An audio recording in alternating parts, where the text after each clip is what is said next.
Hey, I'm Matt from Carolina Truck Shop. Let's talk about ball joints.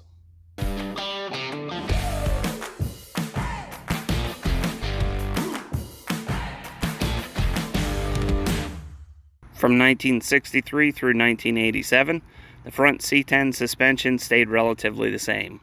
Upper control arm, lower control arm, coil spring, spindle, brake assembly, pretty much the same throughout that whole era.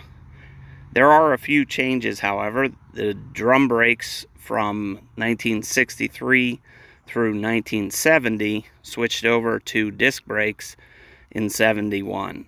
There were some other changes in 73, but for the most part, they stayed the same throughout that era. Now, if you had an early truck, a 1960 through 1970, and you wanted to upgrade to disc brakes, an easy way to do that is to find yourself a 71, 72, or 73 and up front assembly, and you could switch it over to your truck. The key, however, is getting the right ball joints. All right, let's take a look at the upper ball joint options for the C10 era trucks. You can see there's three different ones: 63 through 70, 71, 72, and then 73 through 87. If you look closely, you can see that the heights, or the overall length on each one, is different, as is the taper, which is what holds the ball joint into the spindle and keeps it solid. So you need to make sure that you have the right one that matches the spindle that you're using. Very important that all of these parts work in unison. So this is a drop spindle from a customer truck that we've been asked to help identify the suspension. And as you can see, there's no markings, no casting, no part number on it anywhere. So if we take each ball joint, we can try it in there. And you can see this is an early one. There's a fair amount of play there.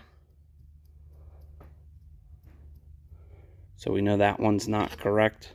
The 71, 72 fits very, very snug. That's more than likely the candidate. And the square body one, same thing. Lots of play. The taper is different on each of these ball joints, so it's imperative that you get the correct one when you're making a switch. So the donor truck on this particular front suspension was probably a 71, 72 truck. You can see no play. For the lower ball joints, there's only two options in the C10 era: 63 through 70, and then 71 through 87. The early one wasn't available anywhere local, and so I got the 71, 72. And as you can see, it's pretty tight fit. So that's definitely a 71, 72 donor spindle and brake assembly. All right, hopefully that answers any questions you might have about the available ball joints for your classic C10 truck. If you're upgrading to disc brakes, it's always great, always simple to buy a kit if not available, or if you find a good donor. This video should help you figure out what exactly you have and how to buy the right parts to fit your upgrade. And check back, give us a like, give us a subscribe, and we'll come at you with some more tech tips. And of course, stay here for all of our builds at Carolina Truck Shop.